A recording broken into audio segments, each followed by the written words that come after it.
ዛሬም ኢሜል አድርግልኝ ስትለው 10 ገጽ ወረቀት ሪፖርት በወረቀት ቸክችኮ መላክ የሚፈልግ አካል ነው የሞላበት ምክር ቤቱ የሚል ነገር ነግሮኝ ነበርና ሲስተም ነው። ይህ ሲስተም የሚውለው የኢሜል ትራንዛክሽንን ሴኩር ለማድረግ ነው። አመራሩም ለቴክኖሎጂ የቀረበ ወጣቶችን የሚሻ ይመስለኛል። አሁን ለውጭ ጉዳይ ለበርካታ ኤምባሲዎች ስራ ላይ ውሏል። የሚኒስትሮች ምክር ቤትም ይሄን ሲስተም ይጠቀማል። አሁን እሳቸው ያሉት ምንድነው? በተለይ አሁን የኤቲኤም ካርድ ላይ እቺ ትንሿን እንትን በካርድ መኪና ገዝቶ መምጣት ይቻላል አሉ። በቃ ጦርነት ተነሳ። ያ ሁሉ ሚኒስቴር ነው የጮኸው። እንዴት ተብሎ የሌለ ነገር የዛሬ 50 ዓመት የማይሆን ነገር ሲሉ ከአገር ወደ አገር ወይ ከቦታ ወደ ቦታ ሲሸጋገሩ ተጨማሪ ጋጀት ሳይዙ ያለውን ኢንፍራስትራክቸሮች ተጠቅመው ኮሙኒኬሽናቸው ሴኩር እንዲሆን ወረቀት አልባ የሚባል ነገር በወቅቱ ወደ ወይዘሮ ይመስሉኛል የሲቪል ሰርቪስ እንትን ነበሩና እኛን ሪፖርት ሲሉ ነው እኛ ሪፖርት በወረቀት አናረግም። ምን እናንተ ስራ ጋራጅ ነው እንደምናምን ይሉስ ነበር። አሁን በስሩ አንዶቹ ይግሯላችሁ አንዶቹ ለኮምፓሰንት ነው።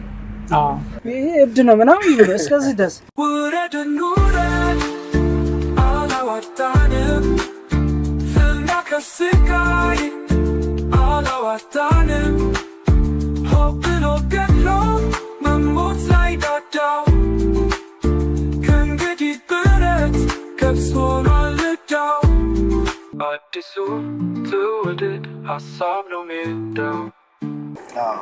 ኢቨን እሳቸው አሁን መኪና ለመግዛት ብር ይዘህ አትሄድም በሆነ ሲምፕል ካርድ ይዘህ መግዛት ትችላለህ ምናምን ሲል የገጠማቸውን ቻሌንጅ በተለይ አሁን ስብሰባ ማዕከል ሚኒስትሮች በተሰበሰቡበት ነበር ያንን ሀሳብ ያነሱት።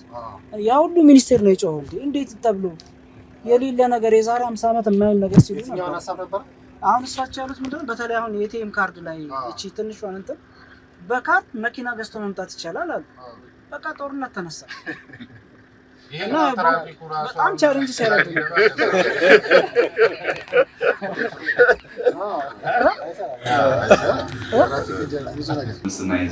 ለመመለስ ይሰራሉ። የመጀመሪያው ኤስሴክ ይባላል። ስማርት ካርድ ቤዝ ሴኩር ኢሜል ኮሙኒኬሽን የሚባል ነው። ስማርት ካርድ ማለት ልክ እንደ ሴልፎን ሲም ያለ ሃርድዌር ጋጀት ሲሆን እሱን ዲዛይን አድርገን ሶፍትዌር ክሬት አድርገን የምንጠቀምበት ሲስተም ነው። ይህ ሲስተም የሚውለው የኢሜል ትራንዛክሽንን ሴኩር ለማድረግ ነው። አሁን ለውጭ ጉዳይ ለበርካታ ኤምባሲዎች ስራ ላይ ውሏል። የሚኒስትሮች ምክር ቤትም ይሄን ሲስተም ይጠቀማል።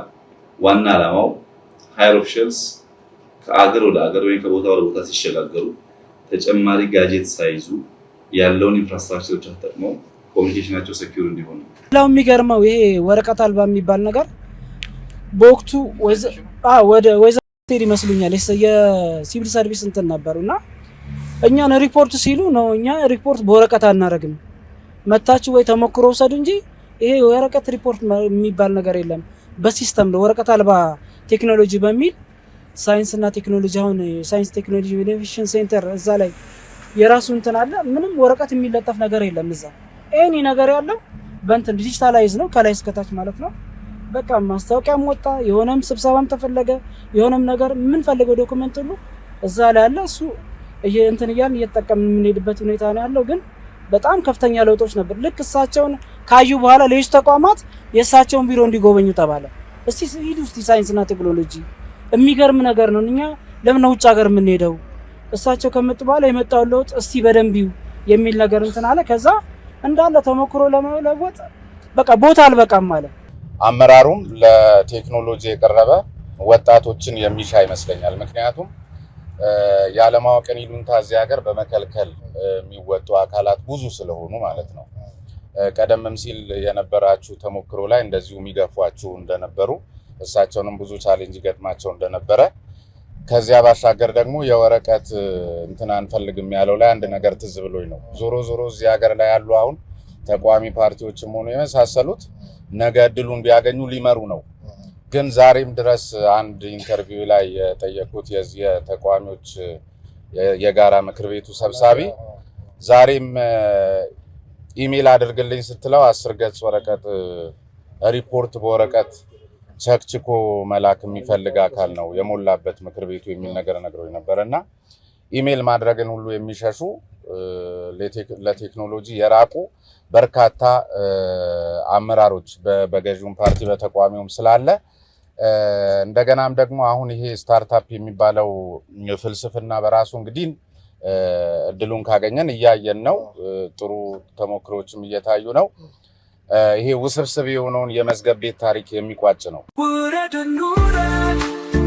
አላዋጣንም ፍልሚያ ከስቃይ አላዋጣንም ሆብሎ ገድሎ መሞት ላይ ዳዳው ከእንግዲህ ብረት ከብስ ሆኗል ዕዳው አዲሱ ትውልድ ሀሳብ ነው ሜዳው